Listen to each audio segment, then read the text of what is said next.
The sterile silence of the morgue is meant to be the end of the story.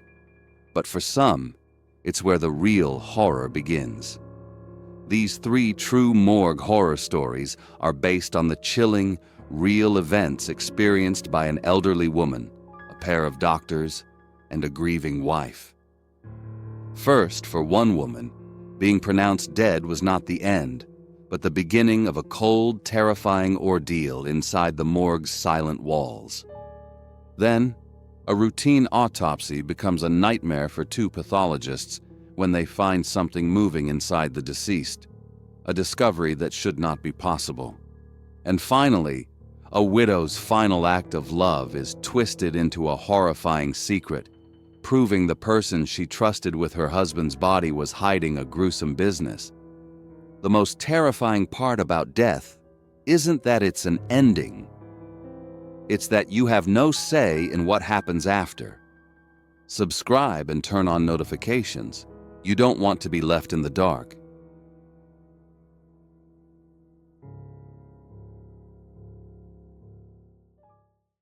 The silence in the small house was the first sign that something was wrong.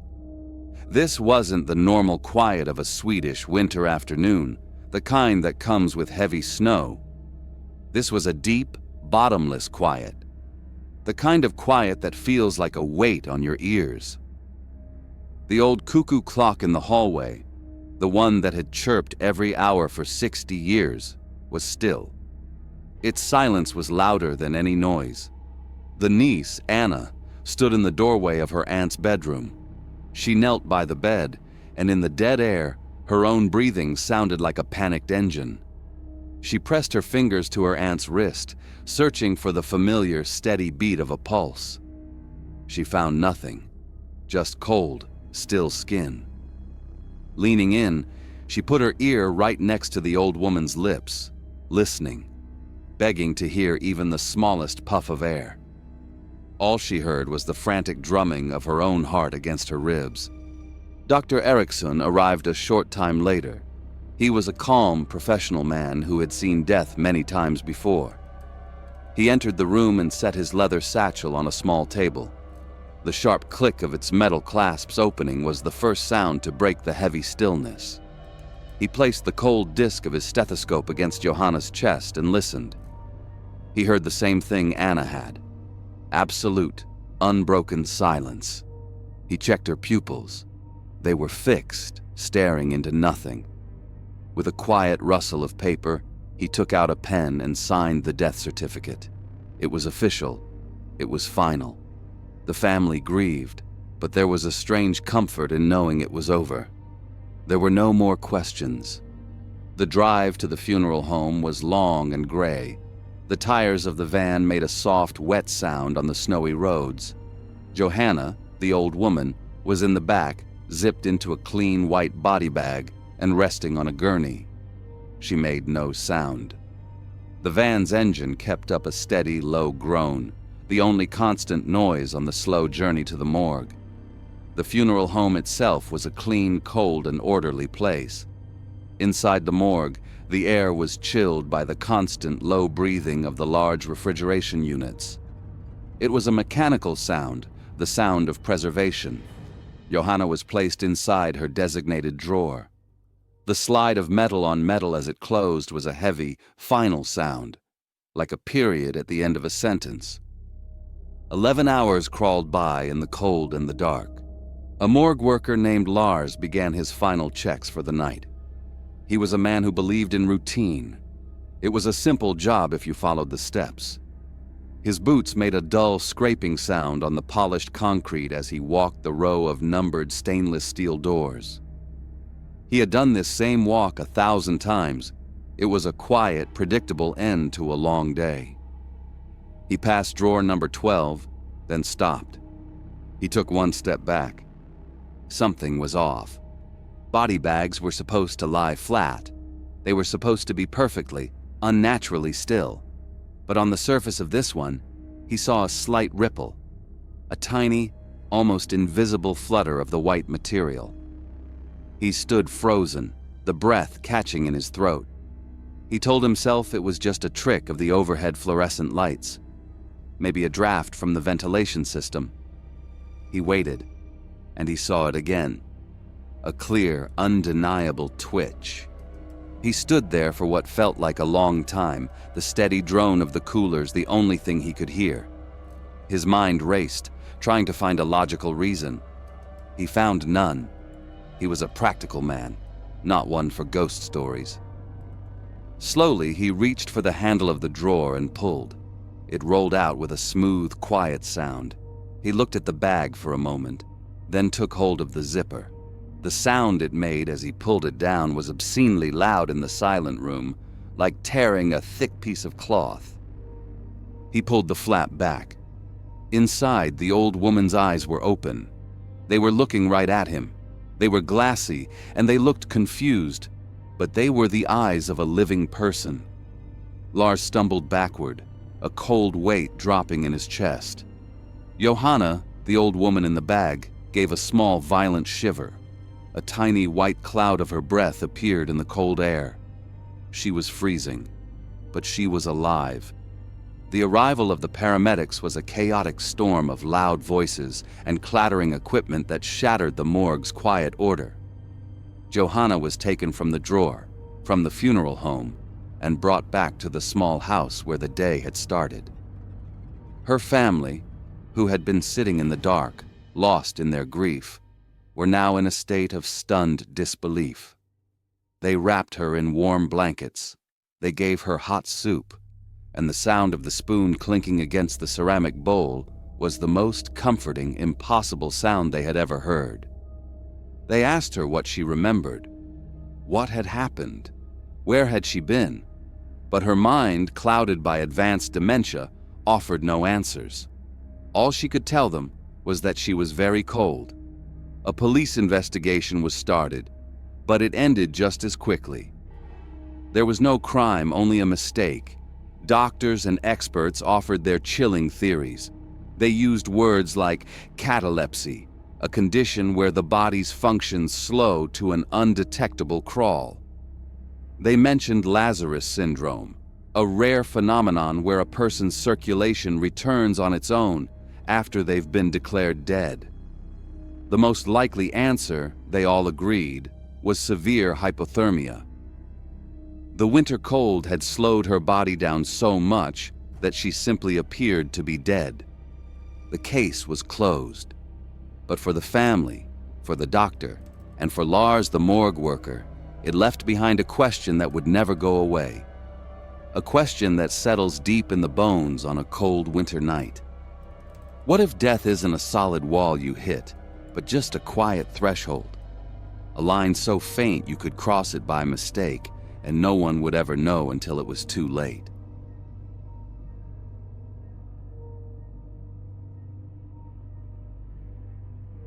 It was a Tuesday night in the fall of 2023. The air in the morgue was cold and sterile. For Dr. Lena, a medical resident on her pathology rotation, it was a world of quiet clinical mysteries.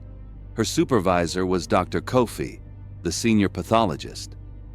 At 81, with a list of known immune conditions, Kofi should have been retired, but he loved the work. Lena had a deep respect for his dedication and encyclopedic knowledge. Their subject for the evening was a man named Gabriel, a missionary who had died in the Congo Basin. The chart was vague, sudden, unknown illness. It noted, however, that preliminary screens for common high-risk contagions were negative. For Kofi, this meant it was a puzzle, not a threat. They worked in practiced silence, the only sound the quiet rush of the vents and the clink of steel on a tray. Then Lena saw it. A flicker of movement on the deceased's abdomen. As a doctor, she knew about post-mortem contractions, but this looked different. It looked rhythmic. "Kofi," she said, her voice low. "Did you see that?" He gave a slight smile. "Gas, Doc. The body settles in strange ways." He'd seen it all, and he wasn't easily impressed by the textbook knowledge of a resident. But the movement came again, a slow, undeniable pulse. "No," Lena said, her voice firming. "This isn't gas." "Look." Kofi looked, and he went still.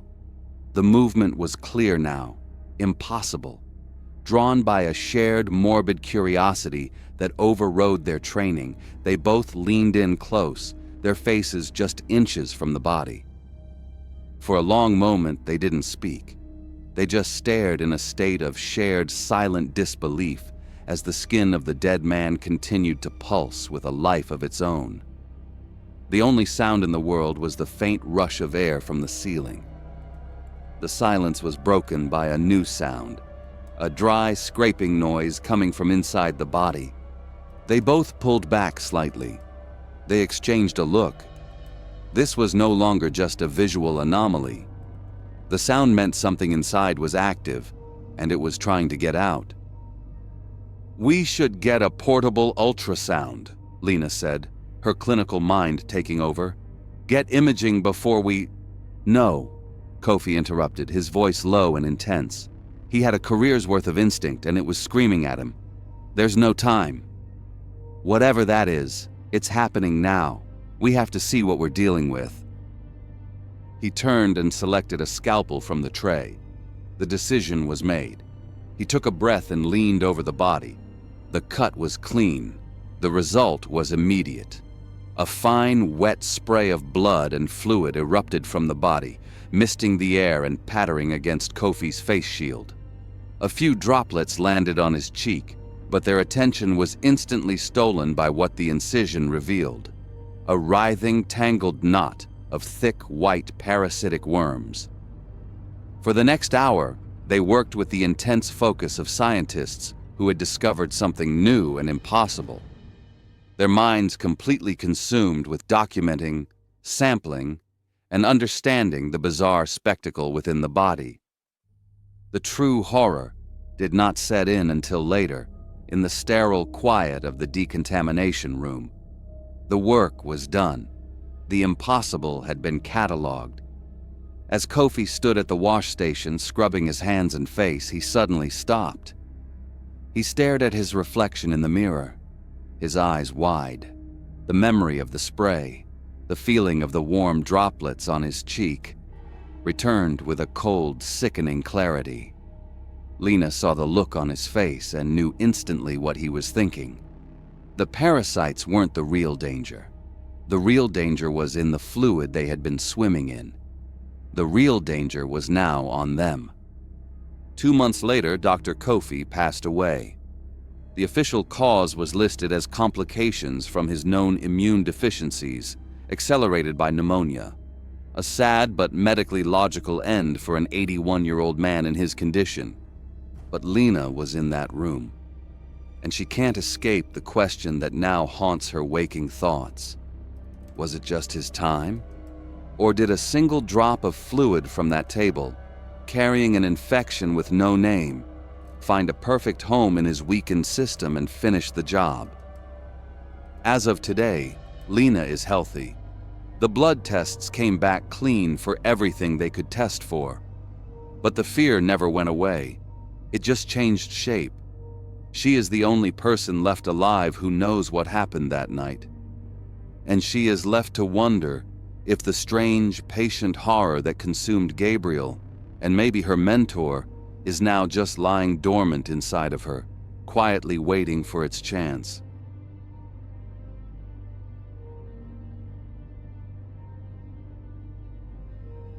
Cold air hit Megan's face the second she walked into the medical school. It was the kind of cold that felt manufactured, smelling sharp like bleach and something else she couldn't name. Something old. This was the end of the line for her husband, Sullivan. Donating his body was his last wish, a final good deed. She was there to make sure it was done right. Every sound seemed too loud in that long, polished hallway. Her shoes made a soft squeaking noise on the floor tiles. Down the hall, 2 attendants met her. They were quiet, respectful. They moved with a slow purpose that told you they did this every day. They brought Sullivan to the morgue, a clean, white room where the cold was even deeper. A man named Keller was waiting for them. Keller was the manager. He wasn't tall or short, big or small. He was just a guy. He had tired eyes and a handshake that was firm but quick. He looked Megan right in the eye and spoke in a low, steady voice. He explained what would happen next, using simple words. He didn't rush. He made the whole thing feel dignified, professional. He had the key to the last room. When that heavy steel door slid shut, it made a soft puff of air and a solid click. Megan finally felt a bit of weight lift off her. Sullivan was where he was supposed to be. Keller had it from here. For 2 years, life went on.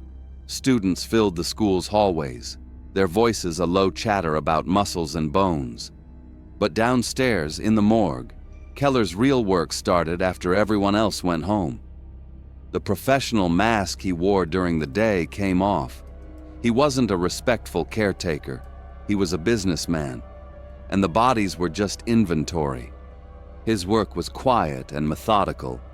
Under the stark white glare of the overhead lights, the only real sounds were the small ones. The quiet peel of a drawer sliding open, the crinkle of brown packing paper, the loud tearing rip of packing tape being pulled from a roll. He was boxing up parts, heads, spines, skin, brains. Whatever the customer ordered, he'd weigh them, label them, and seal them up. A text message would light up his phone screen with a new order. Another message would confirm a payment had been sent.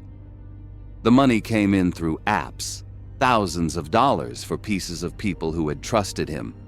One payment for over $74,000 came through. The note attached to it just said, "Lever." These weren't secret back alley deals. The boxes were plain brown cardboard. They looked like anything else you'd order online. A FedEx truck would show up at the loading dock, and no one ever thought twice about it. Sometimes Keller even let his best customers come inside. He'd let them walk through the cold, silent room and point to what they wanted, like they were picking out cuts of meat. This went on and on for 2 whole years. It wasn't just him. A whole network was in on it. Keller's own wife, Morgan, helped him set up the sales. A regular buyer named Quinn owned a shop that sold strange and morbid things. The cops eventually found another guy, a mortuary worker in a different state, who was stealing bodies too. He'd stolen the remains of 2 babies that were born stillborn. The problem was bigger and uglier than anyone could imagine. It wasn't one sick person, it was a business. Then one evening, the story broke on the news. For most people watching, it was just a shocking headline. Something messed up to talk about for a day and then forget. For Megan, it was like a physical blow. The reporter's voice coming from the television sounded distant and sharp. He read a list of the body parts that had been stolen and sold. The words didn't make sense at first.